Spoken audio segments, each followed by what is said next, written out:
അർജുന്റെ ലോറി കണ്ടെത്തി. മലയാളികൾ എല്ലാവരും ഉറ്റുനോക്കിയ ഒരു ദിവസമായിരുന്നു ഇത്. ഈ കഴിഞ്ഞ ജൂലൈ 16 കർണാടകയിലെ ശിരൂരിൽ ഒരു മണ്ണിടിച്ചിൽ സംഭവിക്കുന്നു. ആ മണ്ണിടിച്ചിലിൽ നിരവധി ആളുകളെ കാണാതെയാകുന്നു. അതിൽ മലയാളിയായിട്ടുള്ള കോഴിക്കോടുകാരൻ ഒരു പാവം ലോറി ഡ്രൈവറും ഉണ്ടായിരുന്നു, അർജുൻ. ഈ ഒരു വിഷയത്തിൽ ഒരു പ്രത്യേക ഇൻട്രൊഡക്ഷൻ ഒന്നും ആവശ്യമുണ്ടെന്ന് എനിക്ക് തോന്നുന്നില്ല. കാരണം ഒട്ടുമിക്ക എല്ലാ മലയാളികൾക്കും അറിയാം ഈ ഒരു വാർത്തയെ പറ്റി. നമ്മളെല്ലാവരും ഈ ഒരു ലാൻഡ് സ്ലൈഡ്, ഈ ഒരു മണ്ണിടിച്ചിൽ നടന്നതിന് അടുത്ത ദിവസം തൊട്ട് നമ്മൾ എല്ലാവരും കാത്തിരുന്നതായിരുന്നു അർജുനെ ഒന്ന് തിരിച്ചു കിട്ടാൻ വേണ്ടിയിട്ട്. പക്ഷേ ഇന്ന് 71-ാം ദിവസം അർജുന്റെ കാണാതെയായ ലോറി കണ്ടുകിട്ടുന്നു. അതിൽ അർജുന്റെ ശവശരീരവും ഉണ്ടായിരുന്നു. നമുക്കെന്തായാലും ഈ ഒരു വാർത്തയെ പറ്റി കൂടുതലായിട്ടൊന്ന് അറിയാം. തന്നെയെന്ന് ഉള്ളിൽ അർജുനുണ്ട്, സംശയമില്ല.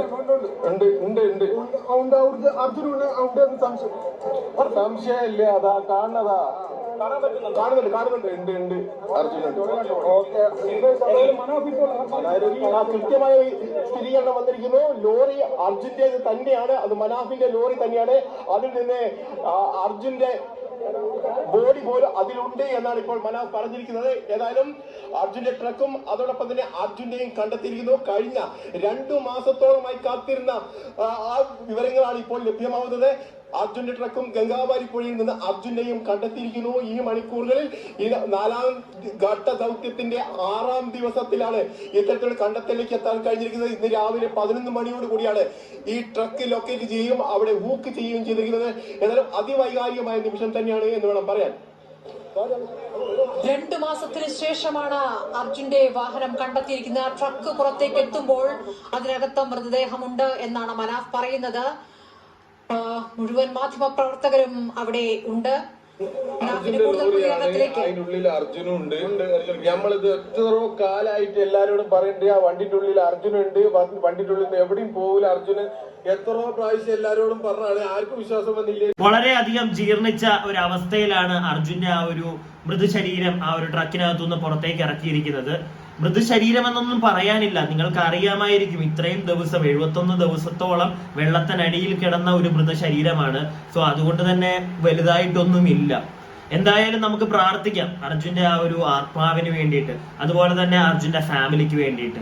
എന്തായാലും ആ ഒരു ഫാമിലിയുടെ ഒരുപാട് നാളത്തെ ഒരു കാത്തിരിപ്പിനാണ് ഒരു വിരാമമായിരിക്കുന്നത്. ഇല്ലെങ്കിൽ എനിക്ക് തോന്നുന്നു ഇനിയുള്ള കാലവും അവരെന്തെങ്കിലും അർജുൻ വരുമെന്നുള്ള ആ ഒരു കാത്തിരിപ്പിൽ അവർ ജീവിച്ച് മുന്നോട്ട് പോയതിനെ ഒരു ചടങ്ങുകൾ പോലും, അവരുടെ ഒരു ഹിന്ദു ആചാരപ്രകാരമുള്ള ചടങ്ങുകൾ പോലും ആ ഒരു വ്യക്തിയുടെ ചെയ്യാൻ അവർക്ക് സാധിക്കില്ലായിരുന്നു.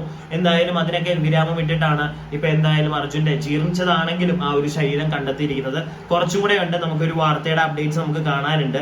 കാരണം ഈ ഒരു മനാഫ് എന്ന് പറഞ്ഞ ആ ഒരു ലോറിയുടെ ഉടമസ്ഥൻ കുറച്ച് കാര്യങ്ങളൊക്കെ പറയുന്നുണ്ട്. നമുക്ക് അതും കൂടെയൊക്കെ ഒന്ന് കേൾക്കാം. ഒടുവിൽ ആ ചോദ്യത്തിന് ഉത്തരം കിട്ടിയാണ്. എന്താ തോന്നുന്നത്?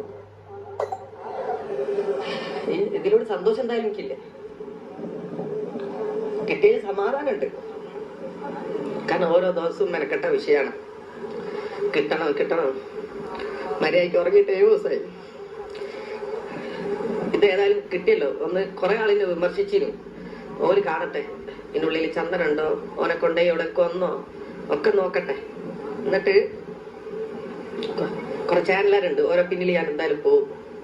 എനിക്ക് ഭയങ്കര വിഷമം ഉണ്ടായിരിക്കുന്നത് ഈ വിഷയത്തില്. നമ്മൾ ആ മണ്ണിടിച്ചിലുണ്ടായ സമയത്ത് ആദ്യ ദിവസം തൊട്ട് മനാഫ് അവിടെ ഉണ്ട്. പല പ്രതിസന്ധികൾ പല ഘട്ടങ്ങളിലായി പല ഘട്ടങ്ങൾ തിരച്ചു നിർത്തിയൊക്കെ നമ്മൾ തന്നെ സംസാരിക്കുമ്പോൾ തന്നെ പല ഘട്ടങ്ങൾ അങ്ങനെ വൈകാരികമായി പെട്ടിട്ട് അതിനൊടുവിലാണ് ഇപ്പോൾ ഒരാള് ഒരു വിഷയത്തിന് ഉറച്ച് തുനിഞ്ഞിറങ്ങിയാല് അതിന്റെ റിസൾട്ടാണിത്. എത്ര ആളിനെ പിന്തിരിപ്പിക്കാൻ നോക്കി, പിന്തിരിയൂല. അങ്ങനത്തെ ആ കൂട്ടത്തിൽ പെട്ടല്ല. ഇനിയെങ്കിലും ഒരാൾ എന്തെങ്കിലും ഒരു പ്രയാസം പറഞ്ഞു കഴിഞ്ഞാൽ കൂടെ നിന്ന് കൊടുക്കുക, പരിഹസിക്കരുത്. എനിക്കതാ പറയാനുള്ളത്. പ്രോത്സാഹിപ്പിച്ചില്ലെങ്കിലും നിരുത്സാഹപ്പെടുത്തരുത്. എത്ര അനുഭവിച്ച് ഇതിന്റെ പിന്നിൽ പണം പോയി പോട്ടെ, പക്ഷെ എന്താ മനസ്സ് മടുത്തോയാ പോവും. അതൊക്കെയാണ് ഇവിടെ സംഭവിച്ചത്. നമുക്കൊരു സമാധാനം തരുന്ന വാർത്തയല്ല, പക്ഷെ ആ ചോദ്യത്തിനൊരു ഉത്തരമായി അല്ലെ. അവന്റെ വീട്ടില് ഓന്റെ മോൻക്ക്, ഓന്റെ ഭാര്യക്ക്, അച്ഛന്, അമ്മക്ക്, എല്ലാവർക്കും, പെങ്ങന്മാർക്ക് എല്ലാവർക്കും ഒരു ഉത്തരാവുക എന്ന് പറഞ്ഞാൽ വലിയ കാര്യമാണ്. ഒടുവിൽ ആ ചോദ്യത്തിന് ഉത്തരം കിട്ടിയാണ്. എന്താ തോന്നുന്നു?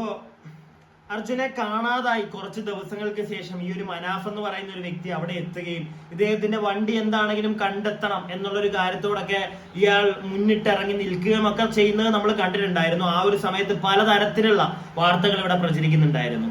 അർജുൻ ലോറിയായിട്ട് മുങ്ങിയിട്ടുണ്ട് എന്നുള്ള വാർത്തകൾ ഞാൻ കേട്ടിട്ടുണ്ടായിരുന്നു. അതുപോലെ തന്നെ ഈ ഒരു മനാഫ് അതിനകത്ത് ചന്ദനം കടത്തിയിട്ടുണ്ട്, ഇങ്ങനെയുള്ള കാര്യങ്ങൾ ആ വ്യക്തി ഇപ്പൊ അത് പറയുന്നുണ്ട്, ഇങ്ങനെയുള്ള കഥകൾ കേട്ടിട്ടുണ്ടായിരുന്നു. പല കഥകളായിരുന്നു. അതുപോലെ തന്നെ മനാഫ് അവിടെ ഈ ഒച്ചയും ബഹളവും ഉണ്ടാക്കുന്നത് അദ്ദേഹത്തിന്റെ വണ്ടി, അതിനകത്ത് 2 പെർസ്പെക്റ്റീവ് ഉണ്ട്, 2 രീതിയിൽ നമ്മൾ അതൊന്ന് ആലോചിക്കേണ്ടതായിട്ടുണ്ട്. കാരണം മൂന്നാമത് ഞാൻ ഈ പറഞ്ഞ കാര്യം, അത് മനാഫ് വണ്ടിക്ക് വേണ്ടി ഇയാൾ അവിടെ കിടന്ന് ഒച്ച ഉണ്ടാക്കുന്നു, അല്ലെങ്കിൽ ഇയാൾ അർജുനെ കൊണ്ടേ പോകൂ എന്നുള്ള കാര്യങ്ങളൊക്കെ പറയുന്നത് പല രീതിയിൽ സംസാരിക്കുന്നുണ്ടായിരുന്നു. അതിനകത്ത് ഒന്നാമത്തെ കാര്യം, ഇദ്ദേഹത്തിന്റെ ഈ ഒരു വണ്ടി പുറത്തെടുത്ത് കിട്ടിയെങ്കിൽ മാത്രമേ ഇദ്ദേഹത്തിന് ഇൻഷുറൻസ് ക്ലെയിം ആയി കിട്ടുകയുള്ളൂ. അതുകൊണ്ടാണ് ഇയാൾ ഇത്രയും ഒച്ചയും ബഹളവും ഉണ്ടാക്കി അർജുനെ കൊണ്ടേ പോവുള്ളൂ, വണ്ടി കിട്ടിയിട്ടേ പോവുള്ളൂ എന്ന് പറഞ്ഞ് ഇയാൾ അവിടെ കിടന്ന് ബഹളം ഉണ്ടാക്കുന്നത് എന്നുള്ളൊരു കിംവദന്തി പടരുന്നുണ്ടായിരുന്നു. സോ അത് നമുക്ക് ആ ഒരു കാര്യത്തിൽ നമുക്ക് ഇദ്ദേഹത്തെയും കുറ്റം പറയാൻ പറ്റില്ല. എന്നാൽ ആ ഒരു കാര്യം ഇദ്ദേഹം അതുകൊണ്ട് മാത്രമാണ് നിൽക്കുന്നത് എന്ന് പറഞ്ഞ ആളുകളെയും നമുക്കിവിടെ കുറ്റം പറയാൻ പറ്റില്ല. കാരണം അതിനകത്ത് 2 പെർസ്പെക്റ്റീവ് ഉണ്ട്.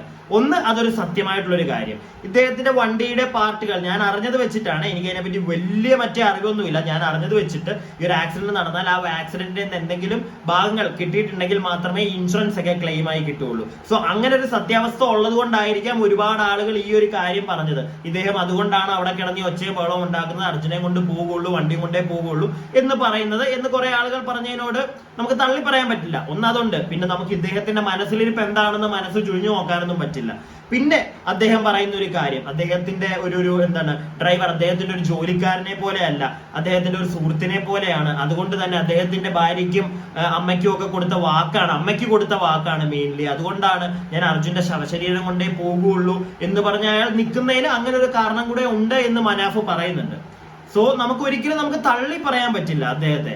അതുപോലെ തന്നെ അദ്ദേഹം ഇപ്പൊ പറയുന്നു, കുറെ ആളുകൾ ഇങ്ങനെയുള്ള കഥകൾ പലതും പറഞ്ഞിട്ടുണ്ടായിരുന്നു, അതെല്ലാം ഫേസ് ചെയ്ത് ഞാൻ ഇപ്പോഴും നിന്നതിന്റെ കാര്യം ഞാൻ അമ്മയ്ക്ക് കൊടുത്തൊരു വാക്കാണ്. അതുകൊണ്ട് തന്നെ ഇനി ആരെങ്കിലും മുന്നിട്ട് നിൽക്കുമ്പോൾ അവരെ നിങ്ങൾ ഇങ്ങനൊന്നും പറഞ്ഞ് മറ്റേ താഴ്ത്താനോ അല്ലെങ്കിൽ ആവശ്യമില്ലാത്ത പരാമർശങ്ങൾ ഉയർത്തുന്ന പരിപാടികൾ നിർത്തുക, അദ്ദേഹം അങ്ങനെയുള്ള ആളുകളുടെ കൂടെ നിൽക്കുക എന്നുള്ള കാര്യങ്ങളൊക്കെയാണ് ഇയാൾ പറയുന്നത്. അപ്പൊ നമുക്ക് എന്തായാലും ആ ഒരു കാര്യത്തിൽ ഞാൻ പറഞ്ഞല്ലോ, ഇപ്പൊ ഈ ഒരു അവസ്ഥയിൽ ഒരിക്കലും ഞാൻ അയാളെ തള്ളി പറയാൻ പോകുന്നില്ല. കാരണം അദ്ദേഹം കരഞ്ഞുകൊണ്ടാണ് ആ ഒരു കാര്യങ്ങളൊക്കെ പറയുന്നത്. അദ്ദേഹം പറയുന്നതിനകത്ത് നമുക്ക് അദ്ദേഹത്തെ തള്ളിക്കളയാൻ പറ്റില്ല. ഇങ്ങനെ ഒരു പെർസ്പെക്റ്റീവ് ഉണ്ടായിരുന്നു, അതൊരു സത്യം. അത് ഞാനിവിടെ മാറ്റി വെക്കുന്നില്ല, അങ്ങനെ ഒരു സത്യം കൂടെ ഉണ്ട്, അതവിടെ നിന്നോട്ടെ. പക്ഷെ ഇദ്ദേഹത്തിന്റെ ഈ ഒരു പറച്ചിലൊക്കെ കേൾക്കുമ്പോഴത്തേക്ക് വളരെ ജെന്യുവൻ ആയിട്ട് ഫീൽ ചെയ്യുന്നു. അതുകൊണ്ട് തന്നെ ഒരു പരിധിയിൽ കൂടുതൽ നമ്മൾ ആരെയും ഇങ്ങനെയുള്ള ഒരു കേസൊക്കെ വരുമ്പോഴത്തേക്ക് തള്ളിക്കളയാതിരിക്കുക, 2 വശവും ഒന്ന് നോക്കുക. ഇദ്ദേഹം കാണിക്കുന്നതിനകത്ത് എന്തെങ്കിലും ഒരു സത്യാവസ്ഥ അല്ലെങ്കിൽ ഒരു ട്രൂത്ത് ഉണ്ടെന്ന് നമുക്ക് ഫീൽ ചെയ്താൽ അദ്ദേഹത്തിന്റെ കൂടെ നിൽക്കണം. അതും കൂടെ ഞാൻ ഈ ഒരു വീഡിയോയിൽ പറയുന്നു. അതുപോലെ തന്നെ നമുക്ക് സന്തോഷിക്കാൻ പറ്റിയ ഒരു കാര്യമൊന്നുമല്ല. എല്ലാവരും ഉറ്റുനോക്കിയിരുന്ന ഒരു ദിവസമാണ് അർജുന്റെ ശവശരീരം കിട്ടണമെന്ന് നമ്മൾ എല്ലാവരും ആഗ്രഹിച്ചിട്ടായിരുന്നു. ആദ്യത്തെ ഒരാഴ്ചയൊക്കെ കഴിഞ്ഞപ്പോൾ തന്നെ നമുക്ക് മനസ്സിലായത് ജീവനോട് ഇനി ആ ഒരു വ്യക്തി വരില്ല. ഞാൻ അന്ന് ചെയ്ത എന്റെ വീഡിയോയിലൊക്കെ പറഞ്ഞിട്ടുള്ള കാര്യമാണ്, ജീവനോട് ആ ഒരു വ്യക്തി പിന്നെ വരുമെന്ന് നമുക്ക് ഒരു ഉറപ്പുമില്ല. പിന്നെ എത്രയും പെട്ടെന്ന് അദ്ദേഹത്തിന്റെ മൃതശരീരം കിട്ടട്ടെ എന്നായിരുന്നു. അതൊരു പ്രാർത്ഥനയായിരുന്നു. അത് കിട്ടുമ്പോൾ സന്തോഷിക്കാൻ നമുക്ക് ഒരിക്കലും എനിക്ക് തോന്നുന്നില്ല. നമ്മൾ കണ്ടിട്ടുണ്ടായിരുന്നു ആ സമയത്ത് ചില ചെറ്റ കുഞ്ഞിരാമന്മാര് വന്നിട്ട് അർജുനെയൊക്കെ വെച്ച് ചില പോസ്റ്റേഴ്സ് ഒക്കെ ചെയ്ത് കുറെ കോമഡികളൊക്കെ ഉണ്ടാക്കിയ കുറെ കാര്യങ്ങളൊക്കെ ഞാൻ കാണിച്ചിട്ടുണ്ടായിരുന്നു നിങ്ങൾക്ക്. അത്യാവശ്യം കുറെ പേര് കണ്ട വീഡിയോ ഒക്കെ ആയിരുന്നത്. അങ്ങനെയുള്ള കുറെ ഐറ്റങ്ങളുണ്ട്. അത് ചിലപ്പോൾ ഇപ്പോഴും കാണും കേട്ടോ. ഇങ്ങനെയുള്ള കാര്യങ്ങളൊക്കെ കാണുമ്പോൾ സന്തോഷിക്കുകയും പടക്കം പൊട്ടിക്കുകയും ചെയ്യുന്ന ആളുകൾ കാണും.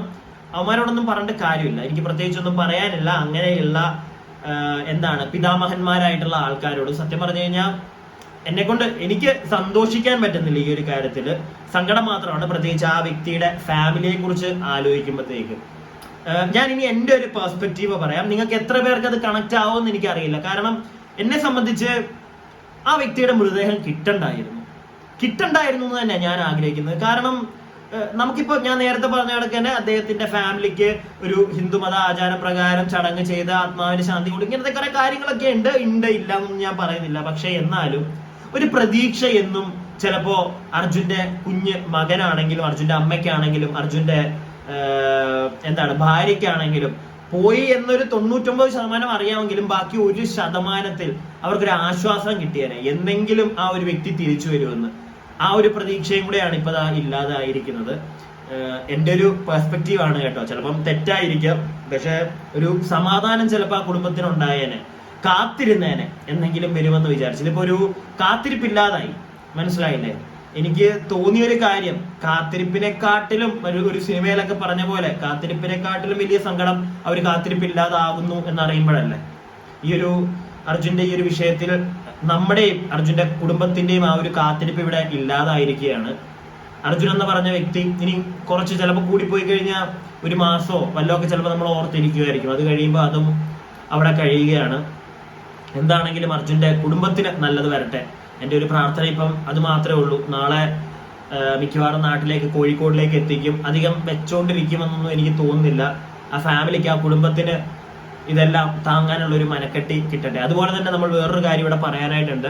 അതായത് കർണാടക ഗവൺമെന്റിനെ കുറിച്ചൊന്ന് പറയേണ്ടതായിട്ട് തന്നെയുണ്ട്. കാരണം ഇപ്പോഴും അവര്, കർണാടക ഗവൺമെന്റ് ആണ് ചെലവൊക്കെ വഹിച്ച് ഈ ഡ്രഡ്ജർ കൊണ്ടുവന്നതും ഇപ്പോഴും ഈ ഒരു 2-2.5 മാസത്തിന് ശേഷം ഇപ്പോഴും ആ ഒരു തെരച്ചിലിനൊക്കെ എന്താണെങ്കിലും നമ്മുടെ നാട്ടിൽ നിന്ന് ആൾക്കാരുടെ ഒരു പുഷ് കൊണ്ടായിരിക്കാം എങ്കിൽ പോലും അവരുടെ കർണാടക ഗവൺമെന്റിന്റെ ചെലവിലാണ് അതൊക്കെ നടത്തുന്നത്. സോ അതിന് അവർ വില്ലിങ് ആയതും അവരാ ചെയ്യുന്നതിനോടും ഒക്കെ നമ്മൾ സത്യം പറഞ്ഞു കഴിഞ്ഞാൽ പ്രോത്സാഹിപ്പിക്കുക തന്നെ വേണം. അത് വേറൊരു കാര്യമാണ്. പിന്നെ അവർക്കും അറിയാം ഇതിപ്പോ നാളെ ഇപ്പൊ കേരളത്തിലാണ്, അവിടുന്ന് ആരെങ്കിലും വന്ന് ഇവിടെ വെച്ചാണ് സംഭവിക്കുന്നതെങ്കിൽ നമ്മൾ ചെയ്യും എന്നുള്ള കാര്യം അവർക്കറിയാം. അതുകൊണ്ട് തന്നെയാണ് അവരിത് ചെയ്യുന്നത്. ഇല്ലാതെ നമ്മൾ ഇല്ലെങ്കിൽ ചിലപ്പോൾ അവിടുന്ന് നാളെ ഇവിടെ വന്നിട്ട് അവിടുത്തെ ആളുകൾ ആരെങ്കിലും ഇവിടെ വന്നിട്ട് ഇങ്ങനെ ഒരു പ്രശ്നം വന്നു കഴിഞ്ഞാൽ ചിലപ്പോൾ നമ്മൾ തിരിച്ച് ചെയ്യില്ല എന്നുള്ളൊരു പേടിയുള്ളതുകൊണ്ട് അങ്ങനെയൊക്കെ ആയിരിക്കും കേട്ടോ. ഇതിനൊക്കെ 2 പെർസ്പെക്റ്റീവ് ഉണ്ട്. നിങ്ങളല്ലാതെ ഒരു പെർസ്പെക്റ്റീവിൽ മാത്രം കാണരുത്. ഇതിനൊക്കെ 2 പെർസ്പെക്റ്റീവ് ഉണ്ട്. ചിലപ്പോൾ അവരുടെ നല്ല ഉദ്ദേശം കൊണ്ട് അത് നമുക്ക് കിട്ടട്ടെ എന്നുള്ളൊരു കാര്യം കൊണ്ട് ചെയ്തതായിരിക്കാം. ഇല്ലെങ്കിൽ ഇങ്ങനെ ഒരു ഭയവും കൂടെ അവർക്ക് കാണും. ഇവിടെ വെച്ചെന്തെങ്കിലും വന്നാൽ നമ്മളും തിരിഞ്ഞു നോക്കില്ല. അങ്ങനെ ഒരു സൈഡും കൂടെ ഉണ്ട്. അതാരും ഇല്ലാന്നൊന്നും പറയണ്ട. അതാണ് സത്യാവസ്ഥ.